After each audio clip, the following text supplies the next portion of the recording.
José, el soñador, episodio 2.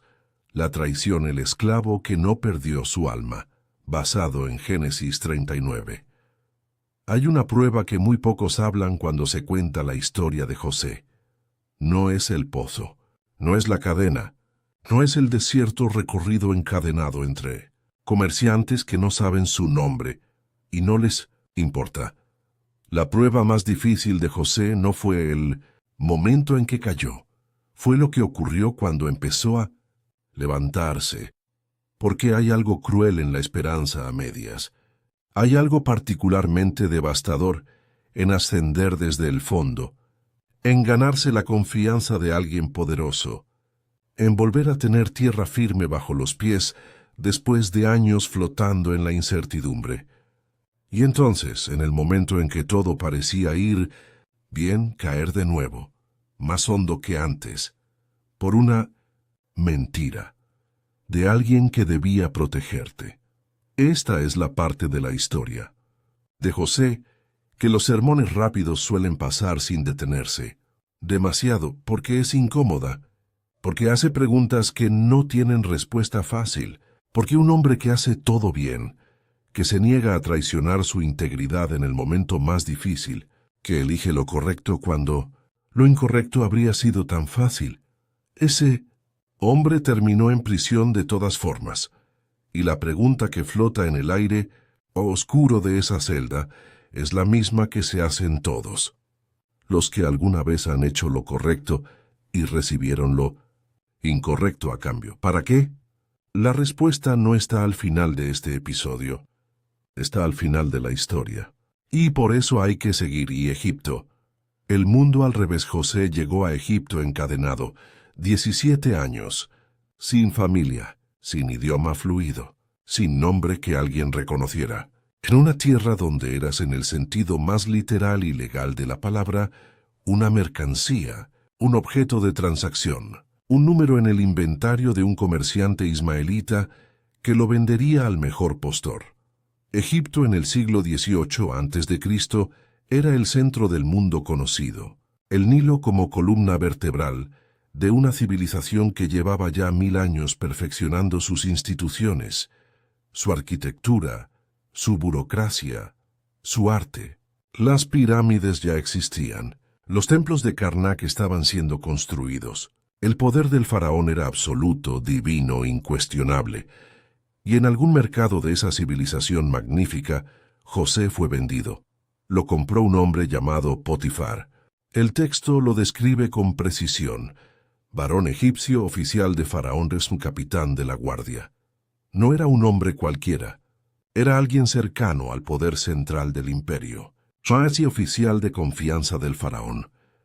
Un hombre con recursos, con posición, con una casa que administrar y una reputación que mantener. Y José entró a esa casa como esclavo. Ahí podría haber terminado todo. Ahí podría haberse instalado la amargura, ese veneno lento que transforma a los hombres injustamente tratados en versiones más oscuras de sí mismos. Ahí podría haber muerto no el cuerpo de José, sino algo más difícil de resucitar, su carácter. Pero no ocurrió. Y la razón la da el texto con una frase que ya vimos al final del episodio anterior, y que ahora se despliega en todo su significado. Mas el Señor estaba con José, y fue varón próspero, y estaba en la casa de su amo el egipcio. Génesis 39:12. El Señor estaba con José, no con Jacob que lloraba en Canaán, no con los hermanos que cargaban en silencio el peso de lo que habían hecho. Con José, en Egipto, en la casa de un extranjero, en la condición más baja en que puede encontrarse un ser humano libre, convertido en propiedad de otro. Ahí estaba Dios. El Insidon. Ascenso dentro del descenso. Lo que ocurrió a continuación desafía toda lógica de la desgracia. José no solo sobrevivió en la casa de Potifar, próspero, no, con la prosperidad ruidosa de los que tienen suerte, sino con la prosperidad silenciosa y sistemática de alguien en quien habita algo que no puede explicarse solo con talento o con esfuerzo. Potifar lo notó. No podía no notarlo, porque cuando una persona de ese calibre trabaja para ti, se nota en los resultados, en la actitud, en la manera en que los problemas se resuelven antes de que lleguen a tu escritorio, en la sensación de que la casa funciona de una manera que no funcionaba antes. Y vio su amo que el Señor estaba con él, y que todo lo que él hacía, el Señor lo hacía prosperar en su mano. Génesis 39:3. Potifar vio que el Señor estaba con José, un hombre egipcio, oficial del faraón, formado en una tradición religiosa completamente diferente a la del Dios de Abraham. Y sin embargo lo vio, porque hay cosas que se ven aunque no se tenga el vocabulario para nombrarlas. José ganó su favor, y Potifar lo puso al frente de toda su casa. No de una tarea, no de un departamento, de todo. Le entregó la administración completa de sus bienes, de su personal, de sus propiedades. Y le dejó todo lo que tenía en mano de José, y con él no se preocupaba de cosa alguna, sino del pan que comía. Génesis 39:6. El único asunto que Potifar seguía manejando personalmente era su propia comida. Todo lo demás era José. Para un esclavo recién llegado, esta era una posición extraordinaria. Significaba confianza absoluta. Significaba visibilidad dentro de una casa de poder. Significaba que el nombre de José, el hebreo, empezaba a circular en los círculos donde los nombres importan. Y significaba también que alguien más lo había notado. 3. La mirada que buscaba lo que no era suyo. Y aconteció después de esto, que la mujer de su amo puso sus ojos en José, y dijo, «Duerme conmigo». Génesis 39:7. El texto es directo, sin rodeos, sin preparación dramática. Un día la mujer de Potifar miró a José y lo quiso. No es difícil construir el contexto. José tenía en ese momento aproximadamente 20 años. El texto los describe en el versículo anterior con una frase que la traducción española no siempre captura con toda su fuerza. Era hermoso de semblante y de bella presencia. El hebreo usa las mismas palabras que se usaron para describir a su madre Raquel. Una belleza notable, física y probablemente también de carácter, de esos hombres que llenan un espacio cuando entran, y estaba en su casa, todos los días, con autoridad sobre todo, competente, confiable, presente. La atracción de la mujer de Potifar no es incomprensible humanamente. Lo que la hace relevante para la historia no es el deseo en sí, sino lo que revela sobre el tipo de prueba que José iba a enfrentar. Porque hasta ahora las pruebas de José habían venido de afuera. El odio de sus hermanos, la venta, la esclavitud, cosas que le ocurrieron sin que él pudiera controlarlas. Esto era diferente. Esto era una elección. Reto. La respuesta que costó todo José respondió. No huyó en ese momento. No se quedó callado. No cambió de tema. Respondió directamente, con la claridad de alguien que ha pensado en sus valores antes del momento en que son puestos a prueba. He aquí que mi Señor no se preocupa conmigo de lo que hay en casa, y ha puesto en mi mano todo lo que tiene. No hay nadie mayor que yo en esta casa, y ninguna cosa me ha reservado sino a ti, por cuanto tú eres su mujer.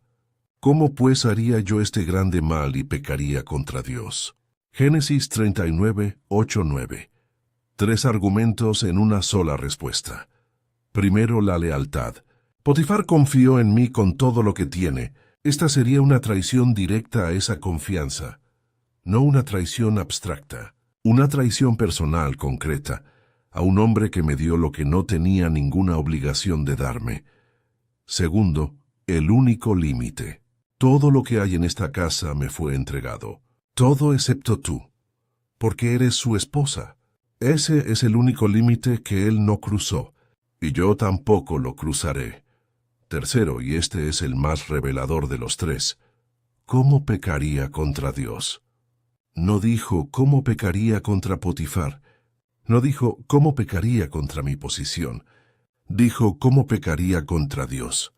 Porque para José, la ética no era una negociación entre conveniencias, no era un cálculo de riesgos.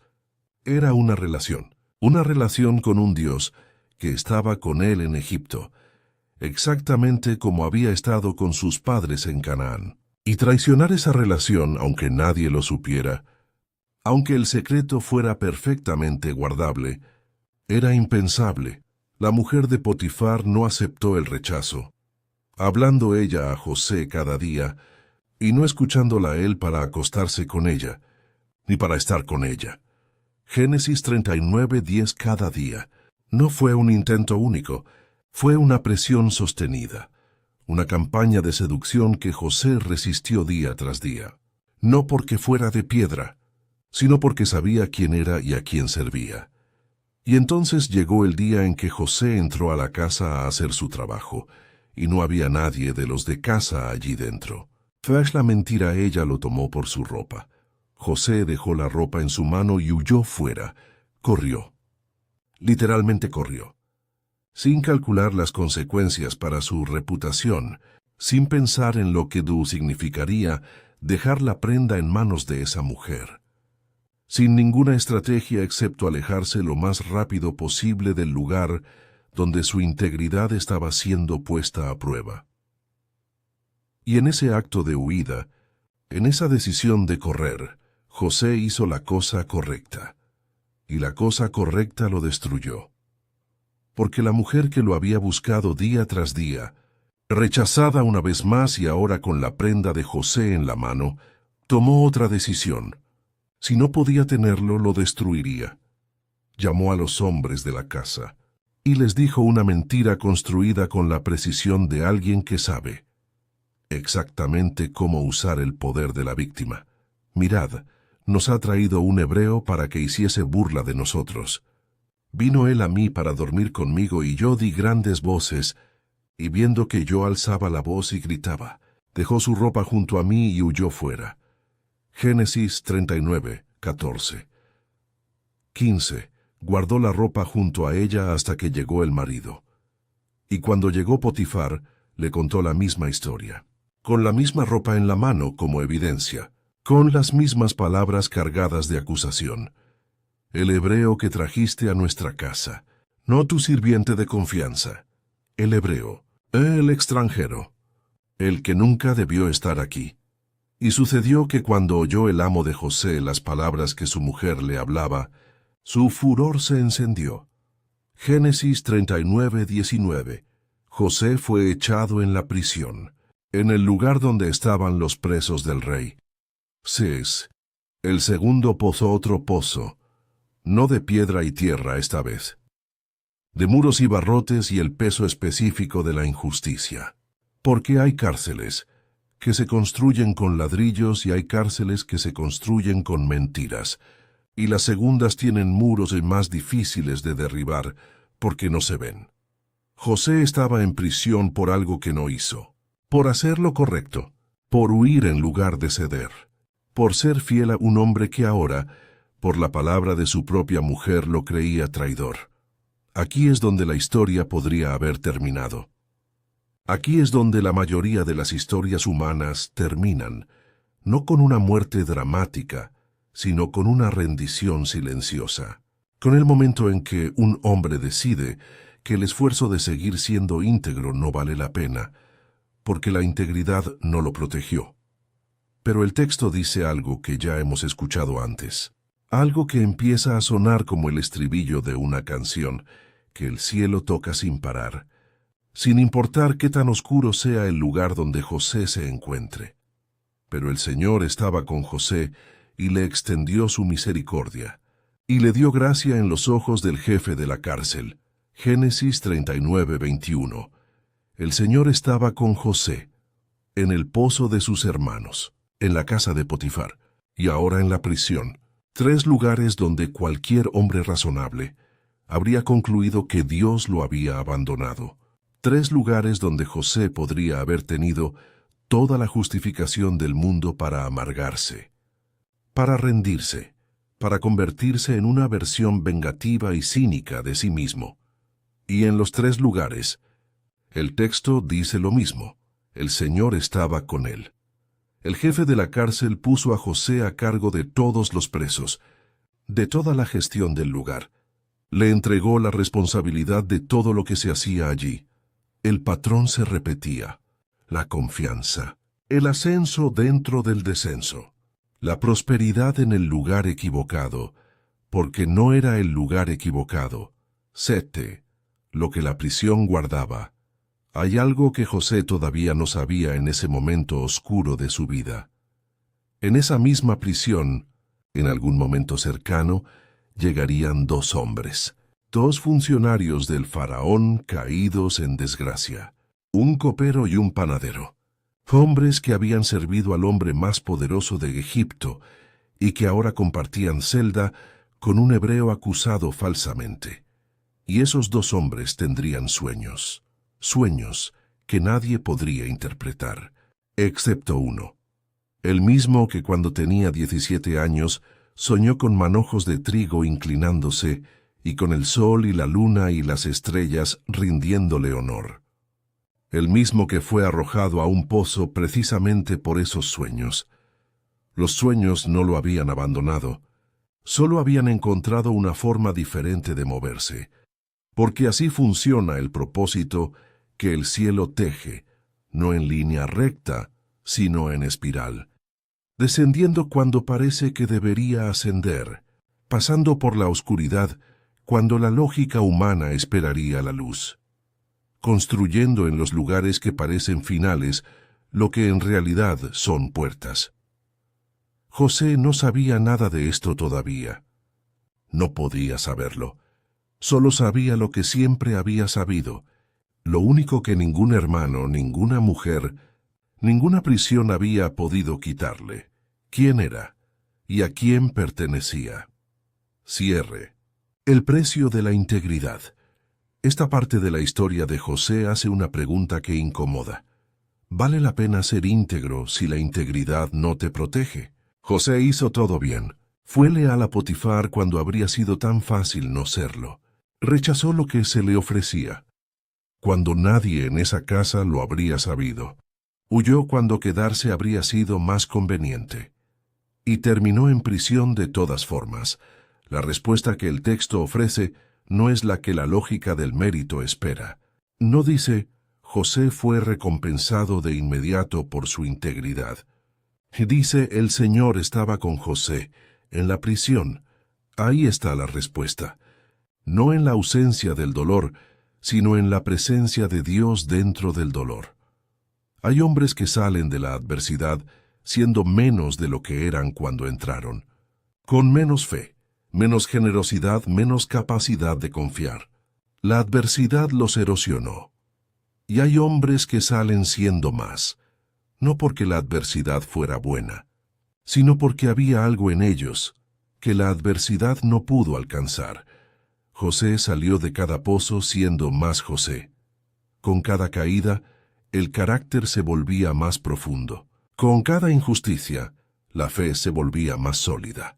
Con cada mentira que alguien contó sobre él, la verdad de quién era quedaba más grabada en piedra. La túnica de colores se la quitaron sus hermanos. La ropa se la quitó la mujer de Minotitzintot, Potifar Baex, pero nadie le pudo quitar lo que llevaba adentro. Y lo que llevaba adentro era exactamente lo que iba a necesitar. En el momento en que el faraón más poderoso de Egipto amaneciera, perturbado por 2 sueños que nadie en su corte podía interpretar. Ese momento todavía no había llegado, pero estaba más cerca de lo que José imaginaba. Próximo episodio. Episodio 3. El intérprete de sueños, el copero y el panadero. Una interpretación que resultó exacta. Un hombre que prometió recordar y olvidó. Y 2 años de silencio que nadie puede explicar. hasta que el faraón tiene una noche que cambiará el mundo. Guión basado en Génesis 39. Citas bíblicas tomadas de la versión Reina Valera 1960. Serie José, el soñador, episodio 2 de 6.